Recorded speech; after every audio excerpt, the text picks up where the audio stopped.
In nomine Patris et Filii et Spiritus Sancti. Amen. Ave Maria, gratia plena Dominus tecum, benedicta tu in mulieribus et benedictus fructus ventris tui, Iesus. Sancta Maria, Mater Dei, ora pro nobis peccatoribus, nunc et in hora mortis nostre. Amen. Sancta Maria, sede sapientiae, ora pro nobis.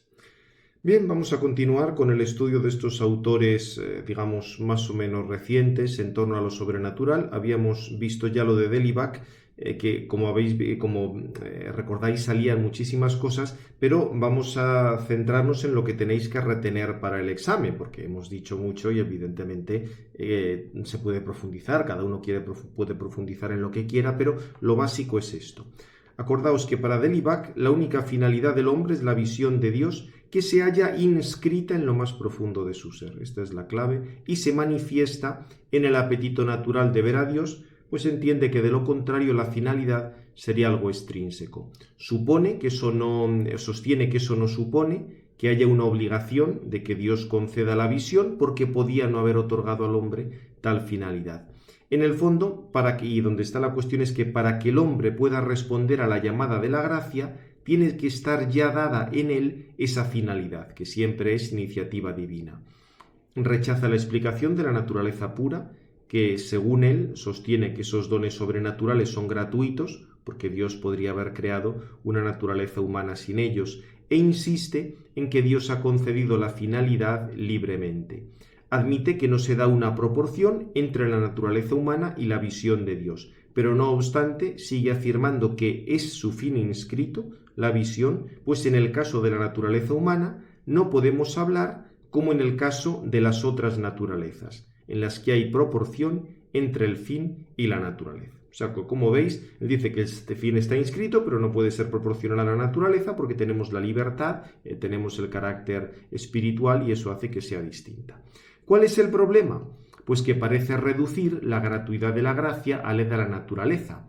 Es cierto que habla de una segunda gratuidad y dice que Dios podía haber inscrito esa finalidad como podía o no haber creado. Pero en realidad lo que hay que decir es que la gratuidad de la gracia viene de la desproporción de este tipo de dones y por tanto esos dones ya no pueden ser el fin correspondiente al hombre porque le sobrepasan y para orientarse siquiera a ese fin requerirá los mismos dones de Dios. O sea, para que tenga esa finalidad tendrá que ser movido por el mismo Dios. O sea que como veis aquí toda la cuestión estaba en qué quiere decir estar inscrita esa finalidad. Bien, esto respecto al tema de Delibac, que ya digo, se ha difundido bastante y como veíamos tiene muchísimo que ver con una serie de planteamientos neoplatónicos de fondo, una cierta tendencia al ontologismo, ver casi a Dios como el constitutivo de la naturaleza humana, en fin, este tipo de cosas. Pues con problemas parecidos, aunque en una óptica muy distinta, nos encontramos en la explicación que da Karl Rahner acerca de lo sobrenatural. La verdad es que ese es un autor que ha influido muchísimo en el pensamiento, sobre todo en los años 70 y 80, se puso absolutamente de moda, todos eran rahnerianos o defendían a Rahner o por lo menos decían que era una opción dentro de la teología. Cada vez la cosa se fue perdiendo fuelle, pero pensad que todo lo que estamos viendo esos días en Alemania, de que el camino ese sinodal o como lo llamen y que se pueden cambiar los sacramentos y ordenar a mujeres o cambiar la moral de la iglesia o lo que sea, es simplemente un desarrollo de los presupuestos de Rahner. Él escribió un libro sobre ecumenismo, sobre cambio estructural en la iglesia y en realidad con sacar consecuencias de lo que decía se puede llegar a lo que están haciendo, o sea que eso no es nada extraño. En realidad él tenía un planteamiento muy dependiente de Heidegger, de Kant, de grandes autores de la modernidad, aunque lo que pasa conocía bien todo lo que era la dogmática clásica. Él explicaba el Tratado de Gracia con los manuales jesuíticos clásicos de la época, que era luego lo que preguntaba a los exámenes, porque tiene gracia, eso desconcertaba bastante a los alumnos, explicaba todas estas cosas del existencial sobrenatural o todas estas cosas así tan heideggerianas, pero luego preguntaba muchas cosas que eran del manual hiperclásico jesuítico para que nunca le pudieran decir que él estaba enseñando algo distinto de eso. O sea, que decir, también esto era muy jesuita, obviamente, no le hablaba de tal manera que no le pudieran pillar, llegando hasta el límite y envolviendo un poco todo el discurso en humo de, digamos, en cierto humo de palabras. En eso seguía Heidegger, de quien tomó algunas clases siendo joven. Y para el que quiera profundizar un poco en el pensamiento de Rahner, por una parte, publicamos aquí en el Instituto Teológico de San Ildefonso esta tesis de autocomunicación divina de Luis Rodrigo Iwar. Es actualmente el viceprefecto de la Casa Pontificia, porque trabajó durante muchísimo tiempo en la Congregación de la Fe, pero conocía también al cardenal Bergoglio, y cuando llegó a Papa le llevó de la Congregación de la Fe a viceprefecto de la Casa Pontificia, y de hecho algunas veces le veréis al lado del Papa en audiencias y demás, pero su tesis doctoral fue un estudio crítico interesantísimo sobre la cristología de Karl Rahner. Lo publicamos en el 2010, es su tesis doctoral, la traduje del argentino al español, quiero decir, hubo que limar algunas cosas en el estilo porque tenía muchos argentinismos y italianismos. Es curioso porque el mismo Rollo Marín, cuando la leyó, bastante, evidentemente cuando publicamos esto, Rollo Marín ya estaba difunto, pero antes la había leído y hizo una cosa muy laudatoria, y en esta edición hice yo una pequeña presentación y luego después puse un anexo haciendo una serie de observaciones de tipo lógico a los planteamientos de Rahner. Se centra sobre todo en el tema de la cristología, pero trata el tema de la gracia en Rahner, la encarnación y la gracia en Rahner, metafísica de la autocomunicación divina, o sea, cosas que tienen que ver con teoría del conocimiento. Es un estudio muy denso, pero realmente merece la pena. Obviamente es un estudio en plan crítico porque muestra la incompatibilidad de estos planteamientos con otros, o sea, con la misma dogmática católica y, por supuesto, con Santo Tomás. Y más reciente, y digamos con más variedad, tenéis del Mercánsimo. Este es un sacerdote mallorquín, Jaime Mercánsimo. Ha hecho una tesis genial, la metafísica del conocimiento de Karl Rahner, donde hace un análisis de la obra de Rahner, Espíritu en el mundo. Esta fue la primera obra importante de Rahner, la que presentó como tesis doctoral de filosofía, que no la aprobaron por un motivo muy sencillo, y porque esta obra se presentaba como un estudio de la teoría del conocimiento de Santo Tomás. Y le dijo el censor que sí, esto que dice usted está muy bien, pero esto no tiene absolutamente nada que ver con Santo Tomás. Entonces, lo que hizo Mercánsimo, en una tesis además que dirigió Ignacio Andereggen, que fue mi director de tesina en la Gregoriana hace ya más de 20 años, fue en el 97 mi tesina, han pasado ya 23 años de aquello.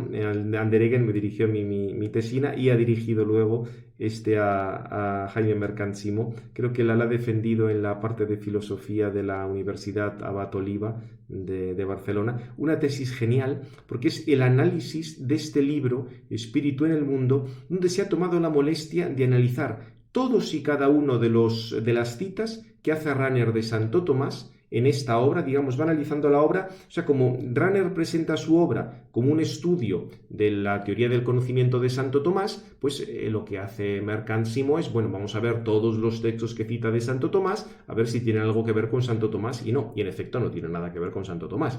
Trata luego más cosas, ve fuentes de Rahner, es una cosa impresionante, solo que fijaos, más de 1000 páginas de tesis, pero está francamente bien. Tiene una cosa luego más resumida que publicó en esta editorial italiana, Leonardo da Vinci, es la editorial de Antonio Olivi.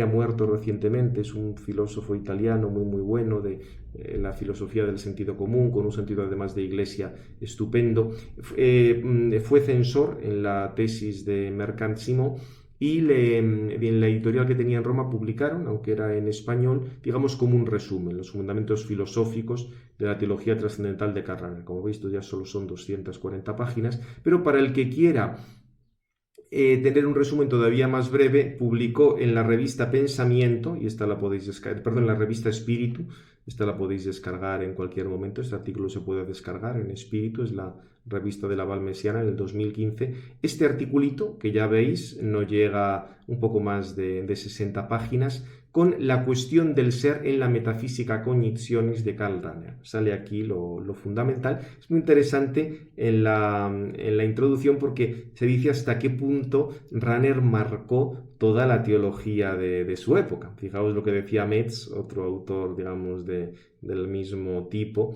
diciendo que Rahner era más que un maestro, era su padre en la fe, nada menos, que ya después de Rahner nada sería como antes. Sí, es cierto que alguna de las burradas que dijo es difícil superarlas. Pero fijaos todo esto que habla de Rahner. Rahner ha renovado el rostro de nuestra teología. Nada es ya como antes. Y sin embargo, todo y todo son rasgos conocidos, familiares para la memoria de la Iglesia. Pues el trazo fundamental de su teología no es crítica, sino salvación. ¿Por qué no iba a llamarle yo apologeta? Precisamente para devolverle sentido a un rasgo que es muy indispensable a toda teología, pero que sin embargo está profundamente dañado. Rahner en su teología es abogado más que juez, defensor más que acusador. Bien, se plantea toda una cosa completamente así laudatoria. Otro autor que sí conocía bastante más a Rahner y que es curioso porque nunca quiso debatir con Rahner, Cornelio Fabro, este grandísimo estudioso de Santo Tomás. Es una lástima que al final le diera por todas las cosas de Kierkegaard y se jorobara un poquitín todo lo que había ido sacando de Santo Tomás, pero los estudios sobre la participación son algo fundamental. Fijaos cómo lo que dice Cornelio Fabro con bastante guasa de Rahner.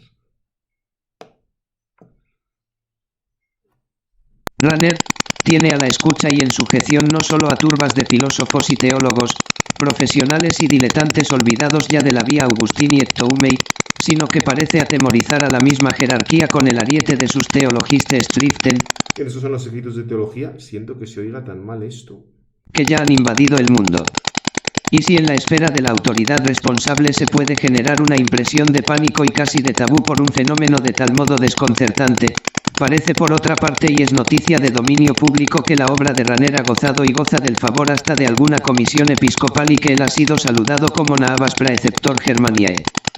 Otros, en cambio, ven en Rahner el corsario de la teología contemporánea y consideran a este suceso literario un producto de elefantiasis, un gigante con pies de arcilla. Bien, yo me apunto más a esta segunda opinión. Dan 2,33, peligroso y nefasto para la Iglesia como y más todavía que el comunismo y que la misma Reforma 9. Sí, porque, o sea, el gran problema de Rahner es que lo vais a ver, introduce unos esquemas filosóficos para explicar la revelación que son un auténtico caos y que van a dar lugar a que se trastoque todo. Es un poco lo que quiero que veamos ahora. Y repito que aquí lo importante siempre es comprender qué es lo que se dice y por qué se dice. Porque algunos han criticado a Rahner por si tenía una amiga, parece que había unas cartas un poco sospechosas con alguna señora, pero eso da igual. O sea, aquí no es cuestión de que uno tenga virtudes heroicas o no, es cuestión de que lo que diga sea coherente con la fe y sea una cosa razonable. Otro tipo de críticas entran más para el hola o para el sálvame o para cosas de ese estilo, ¿no? Aquí lo que nos interesa es si realmente estas afirmaciones, estas proposiciones, tienen coherencia.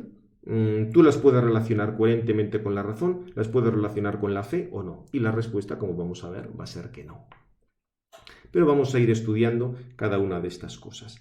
Para hacernos una idea del marco lógico, del marco estructural de Rahner, es interesantísimo lo que presentó Luis Rodrigo Ewart en esa tesis doctoral que le publicamos aquí, porque, digamos, resume en un par de páginas cosas que es dificilísimo encontrar juntas en Rahner. Fijaos cómo lo plantea. De acuerdo con el sistema de Karl Rahner hay dos maneras principales de comprender la relación Dios-hombre. La primera se funda en la causalidad eficiente y es propiamente la que sostiene al ser finito. Allí, Dios es lo irreductiblemente diverso, otro, del hombre. Bien, fijaos, esto sería un poco lo de la participación del ser, lo de la causa prima, causa segunda. Es cierto que quizá hablar de irreductiblemente diverso nos puede liar un poco, pero es marcar simplemente la trascendencia de la causa primera sobre la segunda. La segunda se funda en la causalidad formal y tiende a superar la dualidad creador-criatura. Aquí, Dios entra, se aliena en el hombre siéndole su constitutivo cuasi formal. O sea, fijaos, en este otro planteamiento, que es el que va a seguir Rahner, realmente Dios es como si fuera parte del hombre o el hombre parte de Dios. O sea, todo el tema de la trascendencia no está ya claro. Esta nueva relación entre Dios y el hombre es entendida por Rahner como una comunión esencial no debida a la naturaleza creada, en cuanto regida por la causalidad eficiente, y por tanto le es gratuita y sobrenatural. Claro, porque tiene que decir que esto es gratuito, si no se diría directamente que es panteísmo, pero es como si por una parte estuviera esa naturaleza creada, no va a negar el tema de causa primera, causa segunda, pero en realidad eso va a quedar superado por, digamos, como Dios a modo de constituido por el hombre. Y fijaos, o viceversa, el hombre constituido por Dios. Fijaos lo que hay aquí, el término clave es el que va a sacar ahora. Él la llama el evento de la autocomunicación de Dios y pone al hombre en un estado de existencial sobrenaturalidad. Es decir, aquí ya, como veis, empieza, el lenguaje así tan a complicarse, pero lo que dice es que por esta intervención de Dios ya el hombre es como un evento de la autocomunicación de Dios. Obviamente no va a emplear, no va a decir que la gracia santificante es un accidente que nos perfecciona, porque eso no lo acepta él, sino que todo el hombre sería como ese evento de la comunicación de Dios. ¿Cómo hay que entender esta comunión formal? Responder a esto exige apelar al principio fundamental de la metafísica rahneriana, según el cual, ser es conocerse. Fijaos, este es el punto básico. Ser es conocerse. El ser quiere decir, y conocer quiere decir, ser cabe sí. Digamos, como volver uno sobre sí mismo. Esa es la clave para ser. Claro, esto, como veis, está en las antípodas de Santo Tomás. Para Santo Tomás, el ser es la dependencia de esa causa primera. No tiene nada que ver con que te conozcas o te dejes de conocer. El conocimiento es una cosa propia de determinadas criaturas, los animales, nosotros, los ángeles, etc. Pero este es el punto básico de Rahner. Esto lo subraya muchísimo Mercant Simó también en otros artículos. De hecho, también en mi eclesiología, en el manual de eclesiología, para entender un poco cómo hay que plantear correctamente las cosas de la Iglesia, al final presento una visión de lo que son los preámbulos de la fe y luego unos principios filosóficos contrarios que son los de Rahner. Los tenéis aquí también un poco resumidos, están tomados de los de Mercant Simó para aquel que quiera verlos. Pero la clave siempre es esa identificación de ser con conocer. Vamos a seguir. A partir de aquí, algo es en cuanto reflexiona sobre sí, conocimiento, y de este modo se autoposee, libertad. Por esto, el ser de la unidad Dios, hombre debe constituirse al final del proceso ontológico que es la autorrealización de la propia subjetividad en libertad y conciencia. Claro, en la medida que un sujeto se conoce y es libre y actúa sobre sí mismo, tiene más ser, y de ese modo se acaba identificando con Dios. De ningún modo se trata del dinamismo cognoscitivo que actualiza el sujeto en una captación intencional del objeto, tal como sostiene el realismo. O sea, lo que habíamos dicho, acordaos el planteamiento intencional del conocimiento, tú captas algo que hay exterior, te configuras con eso que hay exterior. No, aquí es que en la medida que tú vuelves sobre ti mismo, eres. En la medida que tú eres libre, eres. Y cuanto más vuelves sobre ti mismo y más te conoces a ti mismo, en ese sentido más ser tienes, hasta el final identificarte con Dios, que es lo que sucede en Cristo. Para Rahner, las etapas del conocer constituyen profundamente la génesis del ente finito. Claro, en la medida que un ente finito se conoce, es. Y por eso las etapas del conocer constituyen el ente finito.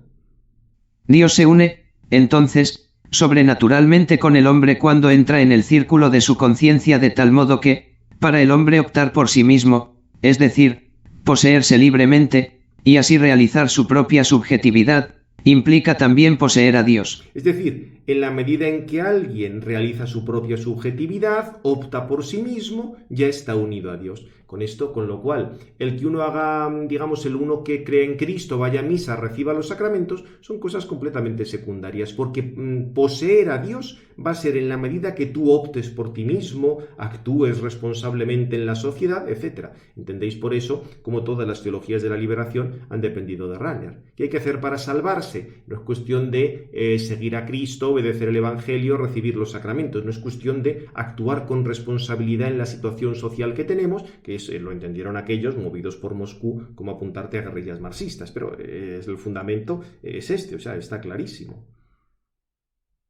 El lector debe hacer el esfuerzo de comprender. Sí, hay que hacer muchos esfuerzos porque, como veis, esto es completamente distinto al planteamiento realista.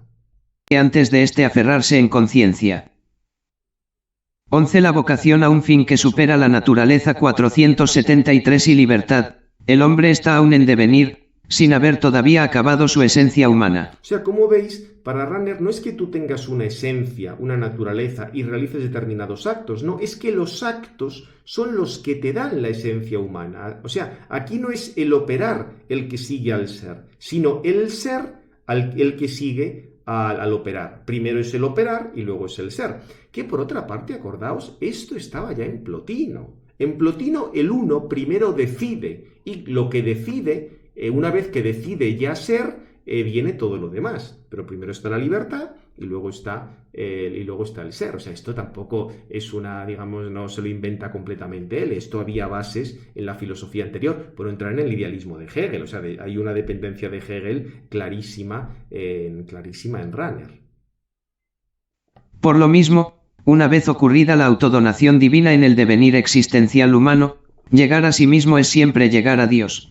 Claro, o sea, Dios es como si se hubiera alienado en la creación y cuando la creación vuelve sobre sí misma, en el hombre que toma conciencia se vuelve a encontrar a Dios. Y eso donde se va a producir sobre todo es en Cristo. Por eso entendéis que Cristo va a ser verdadero Dios por ser verdadero hombre, por haber tomado esa autoconciencia más que ningún otro. De esta manera la metafísica autorrealización humana es a la vez el proceso de la autodonación divina. Como puede verse, la gnoseología guía aquí a la metafísica. Así como el contacto cognoscitivo implica siempre una identidad formal, el contacto que Rahner concibe como cosa real entre Dios y el hombre debe ser una asimilación ontológica.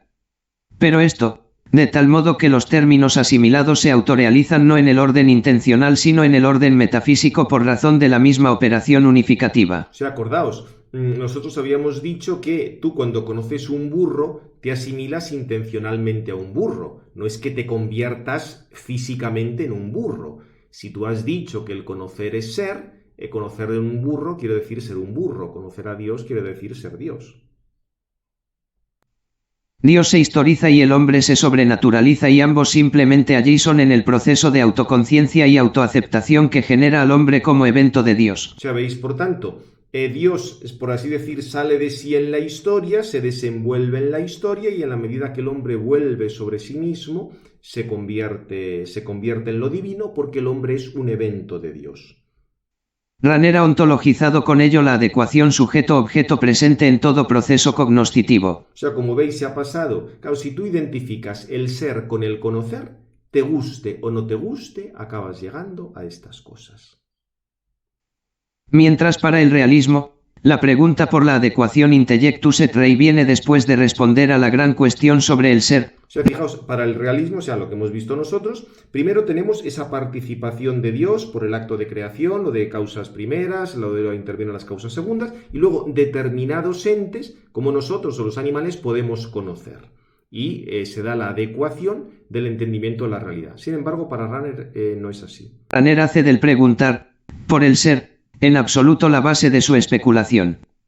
La precedencia del orden cognoscitivo sobre el entitativo ocasiona así que la dificultad de la gnoseología no consista en mostrar si en efecto, el objeto es adecuado a la inteligencia sino cómo, en la unidad metafísica ser-conocer, se da la distinción sujeto-objeto. Claro, porque evidentemente en el planteamiento que hemos visto antes es claro que Dios se distingue de las criaturas. Ahora, si tú dices que el ser es conocer, y que uno existe en la medida que se autoconoce, ¿cómo distingues el sujeto del objeto? Aquí la cosa se complica cada vez más. Se trata pues de la producción del ser como proceso de reflexión o autocomprensión que últimamente es la liberación de la libertad. O sea, repito, la producción del ser simplemente es ese proceso de reflexión o autocomprensión, porque hemos dicho que ser es conocerse. Como consecuencia de esta particular concepción del ser, Ranner tiene que poner a Dios como constitutivo formal del hombre y con ello ensayar su revolucionaria doctrina de lo sobrenatural. Claro, ¿os dais cuenta de la burrada que es esto? Dios es el constitutivo formal del hombre. ¿Cómo distingues correctamente a Dios del hombre? Es imposible, pero repito, si tú partes de que ser es conocer, llegas a esto. Si la premisa afirma que ser es conocerse, la entrada de la criatura en el misterio de su creador, debe necesariamente implicar, como decimos, una asimilación ontológica. Viene entonces el escollo del acto mismo de la autodonación divina, como hace Dios para superar la subjetividad de su criatura.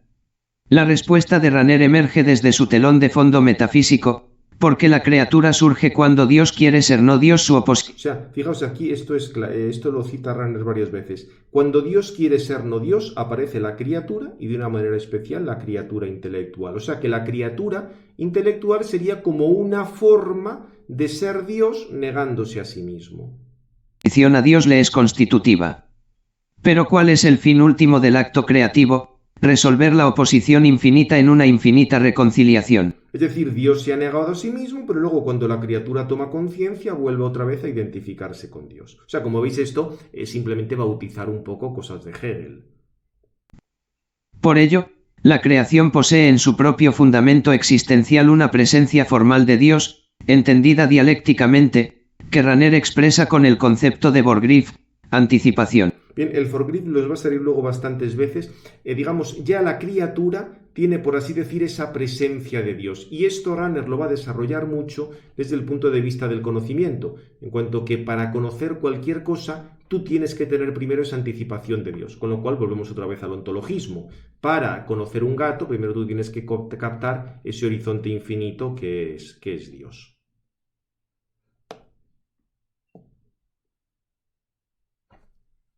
Para comprender aquí la diferencia absoluta dada entre Dios y la criatura y al mismo tiempo una presencia formal de Dios en ella debe hacerse uso del esquema dialéctico típico de la filosofía alemana. La creación existe en función del creador, no solamente porque el ser de uno, participado y finito, es producido por quien lo posee por esencia e infinitamente. Fijaos, ese sería el planteamiento clásico de participación del ser. La creación existe porque hay una participación del ser por Dios.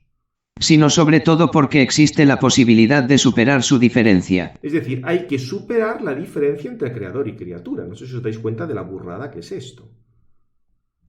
Tal posibilidad es entendida en el universo ranneriano como un acto inicial, como una anticipación que es la condición trascendental de la diferencia previa. O sea, Dios establece esa diferencia, pero ya desde el principio está la posibilidad de superar la diferencia. Y será ese Forgriff, esa captación previa de lo que es Dios. Por esto, cuando el ser creado se halla al final de su proceso de autorrealización, con el devenir de su conciencia llega también la actualización de la presencia de Dios que entonces tiende a superar la relación de eficiencia por otra de formalidad. Es decir, se tiende a superar la distinción entre creador y criatura.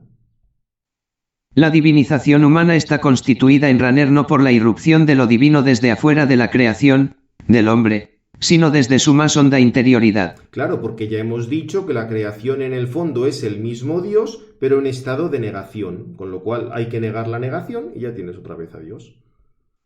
En realidad la posibilidad de la gracia es la condición trascendental de la existencia de la criatura. Claro, porque hemos dicho que la criatura consiste en esa negación de Dios, pero si Dios se niega es porque va a superar la negación. La superación de la negación es la gracia, con lo cual Dios crea, se niega para negar la negación y luego tendrás la gracia.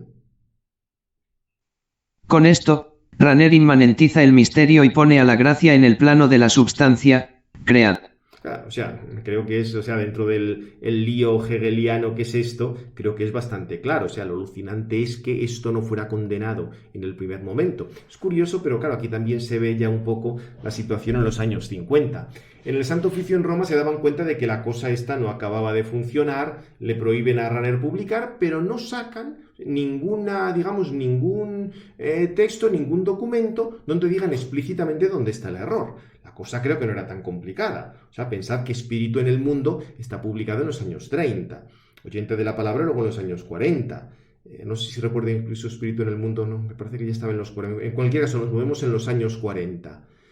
Tan difícil era darse cuenta de que esto era una vuelta al hegelianismo y plantearlo con un poco de claridad. Pero claro, es que incluso luego fue llamado como uno de los peritos al Vaticano II, cuando la primera cosa que había que haberle preguntado, pero usted sabe lógica, o sea, usted sabe lo que está diciendo, o sea, porque tenemos, o sea, el que quiera ser hegeliano, que sea hegeliano, el que sea heideggeriano, que lo sea, pero esto es incompatible con la creación, o sea, no creo que fuera tan difícil verlo. Y ya repito, solo hasta muy recientemente se están publicando cosas críticas respecto a Rahner, porque ha pasado por muchos así como el gran teólogo, una cosa así muy complicada que la gente no entiende, pero es que en el fondo es sublime, no es sublime, es un conjunto de contradicciones lógicas como lo es Hegel o como lo es Heidegger. Claro, el problema es que, como ya os he dicho, la lógica lleva varios siglos de vacaciones en teología, no hay manera de afrontar esto y la gente se queda leyendo estas cosas así como algo muy profundo, cuando en el fondo es una estupidez y que va directamente contra el planteamiento de lo que es la creación. O sea, y repito que esto no es cuestión de que él fuera bueno, fuera malo, tuviera mala intención o tuviera buena intención. Lo vamos a ver después. La idea esta de que, por ejemplo, por tomar solo un aspecto, hace falta el forgriff como una anticipación o ver a Dios como ese horizonte absoluto de todo lo posible y así se fundamenta el conocimiento universal, con eso no fundamentas nada. Como dirían los italianos, fundamentas un bel niente, una bella nada.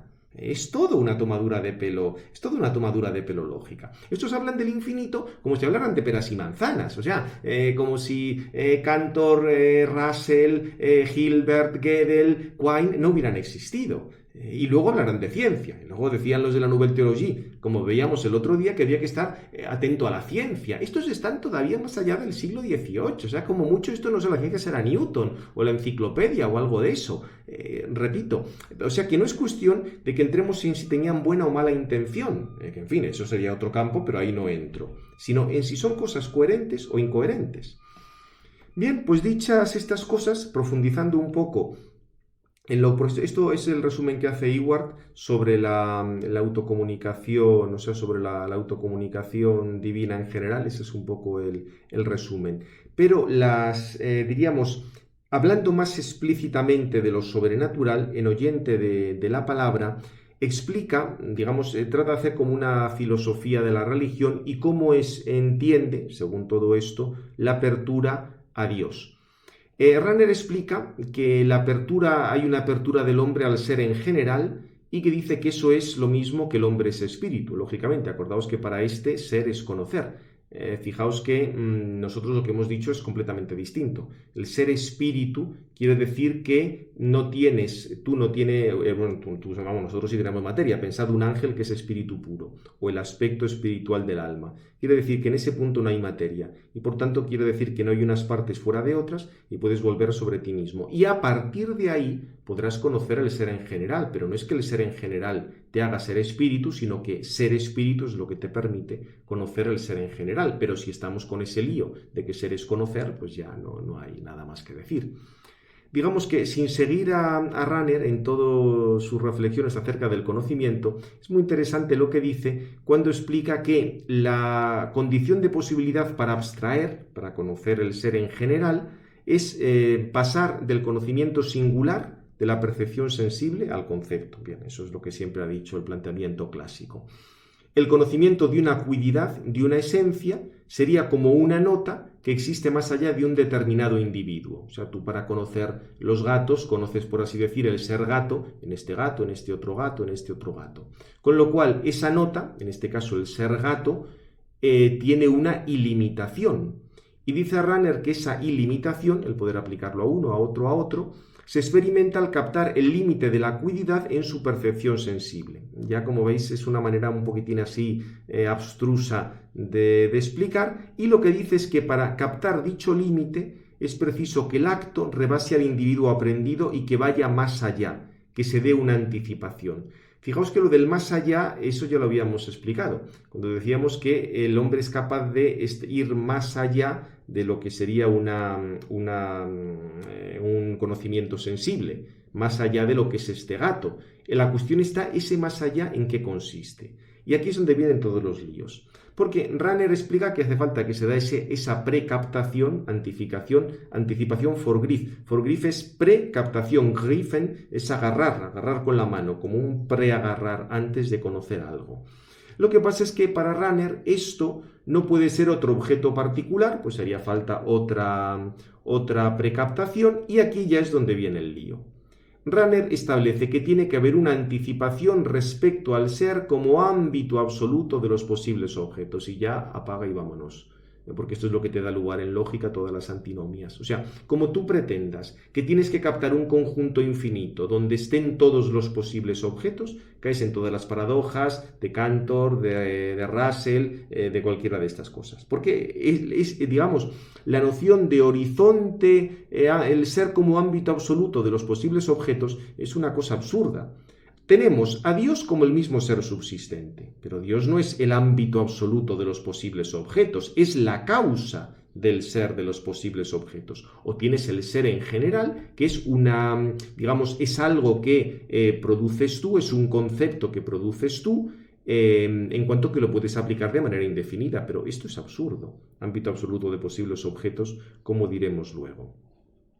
Y mediante esta anticipación la define como una apertura consciente del horizonte, una y otra vez va a aparecer esta comparación, dentro del cual se conoce el objeto particular del conocimiento humano. O sea, tú tienes ese horizonte y dentro del horizonte conoces los gatos concretos. Claro, la pregunta es, cuando Rahner habla de qué ilimitación, dice que no es una ilimitación relativa, que acabaría tendiendo a la nada, sino del ser en sí ilimitado. Y repito que este ya es el lío, porque tú sí puedes establecer una ilimitación relativa.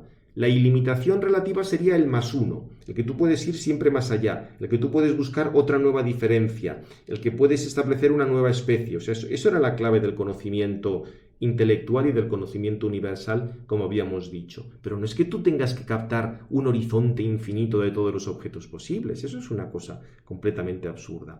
Y Rahner dice que como hace falta esa ilimitación absoluta, tenemos que afirmar la existencia de un ente de absoluta posesión de ser. No como objeto, porque si dijera que lo afirma como objeto caería en lo de las beguinas y los vegardos, diciendo que automáticamente ya estamos contemplando a Dios, sino como condición del objeto. Y por tanto ese horizonte es el ser absoluto de Dios, que ya es implícitamente conocido en cada conocimiento, e identifica ese ser absoluto de Dios con el ser en general. O sea que, como veis, el conjunto de confusiones es una cosa notabilísima.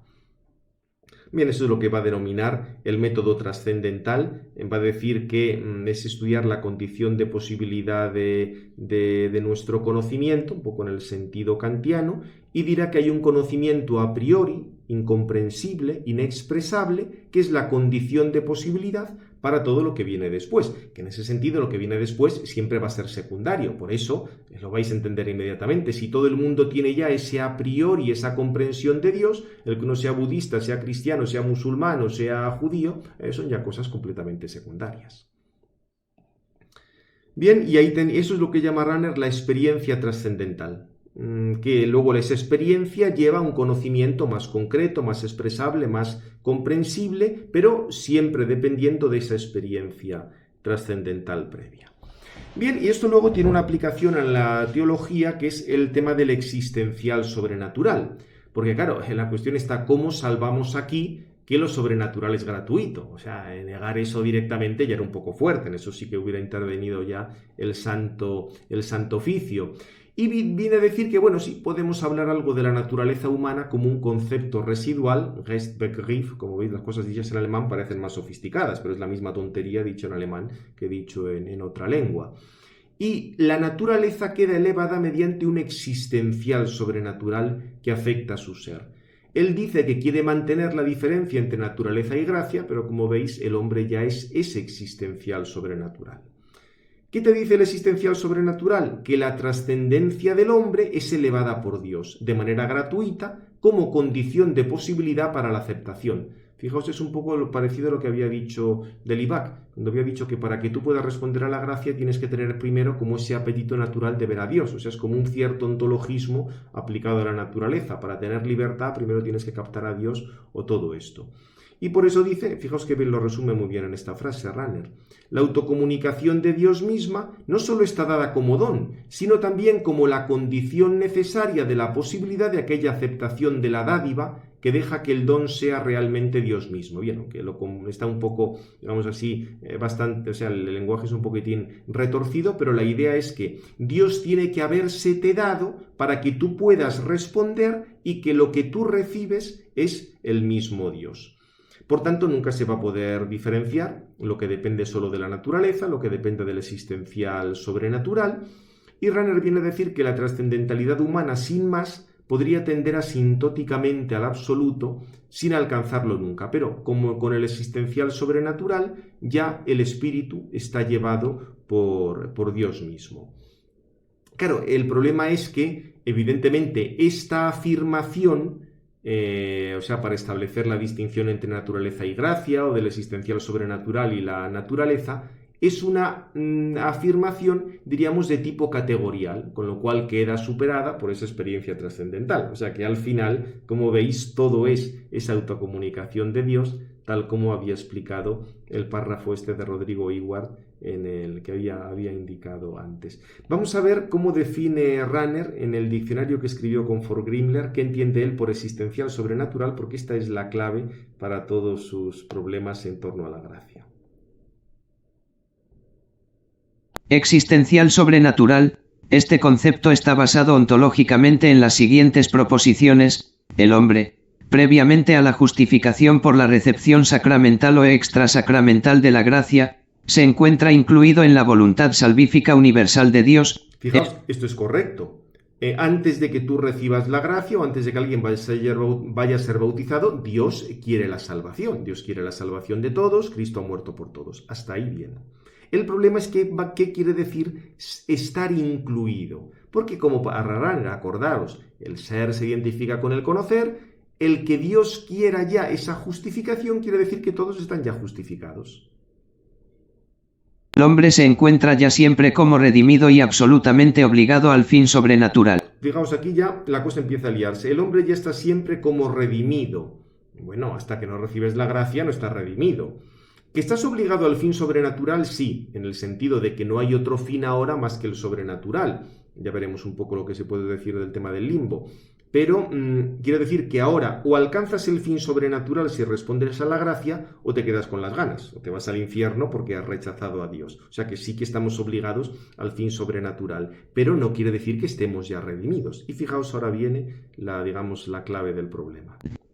Esta situación es una determinación ontológico real del hombre que adviene gratuitamente a su naturaleza y, por tanto, es sobrenatural, aunque nunca falta de hecho en el orden real. Fijaos que habla de una determinación, no de un accidente, que tiene siempre el hombre en su naturaleza. O sea, aunque tú estés rechazando a Dios, tienes el existencial sobrenatural. Con lo cual parece que el rechazo a Dios depende del existencial sobrenatural, todo lo cual es absurdo, y lo va a decir inmediatamente ahora. Ello implica que el hombre, incluso en la recusación de la gracia y en la reprobación, no puede encontrarse ontológica y subjetivamente indiferente frente a su determinación sobrenatural. Bien, como veis, aquí lo que dice es que el hombre está ya, tiene esa determinación sobrenatural y no puede ser indiferente respecto a la misma. Otra cosa es que sea consciente o no, pero ya todos estamos marcados por lo sobrenatural, incluso en el mismo hecho de reprobar esa gracia que evidentemente no se va a dar prácticamente nunca, porque en el fondo todos van a ser cristianos anónimos, es la consecuencia de esto. Si todos tienen el existencial sobrenatural, todos son cristianos anónimos. Bien, veremos, lo vamos a dejar ya aquí, veremos el próximo día las dificultades sobre Rahner. Sale aquí también, sí, el diccionario este lo escribió Rahner junto con Forgrimler. Forgrimler era, digamos, el mayor representante de la ortodoxia rahneriana, o sea, no ortodoxo que fuera ortodoxo en el sentido de la fe católica, sino que seguía muy fielmente a Rahner. Era muy curioso porque este le conoció, no sé si alguna vez os hablaría de él, don José Martín Saavedra, cuando estuve estudiando en Alemania. Recuerdo que me contó alguna vez que Forgrimler era uno de sus profesores, que además tenía una secretaria despampanante, que al mismo tiempo era su ama de llaves. Eso daba más de un escándalo, vivía con él, pero en fin, cosas de la época, ahí no entramos. Pero fue el que escribió un montón de cosas sobre Rahner, publicó diccionarios en los que... fue como el gran divulgador de los planteamientos de Rahner, y en ese sentido el diccionario teológico que publicó con Rahner en Herder es el mejor modo de tener un poco una visión de conjunto de Rahner. Y ya con esto termino. El que quiera hacerse en muy pocas líneas una idea de lo que dijo Rahner, publicó esta conferencia, la publicaron en Herder, sobre la inefabilidad de Dios. Fue la última conferencia que dio Rahner, Experiencias de un teólogo católico. Serían como los 4 o 5 puntos fundamentales de sus afirmaciones. Son muy poquitas páginas, fijaos, son 60 páginas, pero es que en una letra es enorme, y la mitad es la introducción del cardenal Lehmann y luego la conclusión de Raffelt, o sea que en total no son ni 30 páginas, y la letra, como veis, es bastante generosa. Esto es, el que quiera hacerse una idea rápida de lo que dice Rahner, lo tiene aquí. Bien, pues vamos a terminar ya. Hasta ahora hemos hecho como esta presentación un poco global de lo que dice Rahner respecto a lo sobrenatural, que se concreta en el existencial sobrenatural, y veremos el próximo día cuáles son las dificultades que tiene todo este chiringuito especulativo. Gloria al Padre, al Hijo y al Espíritu Santo, como era en el principio, ahora y siempre, por los siglos de los siglos. Amén. Sagrado Corazón de Jesús, en vos confío.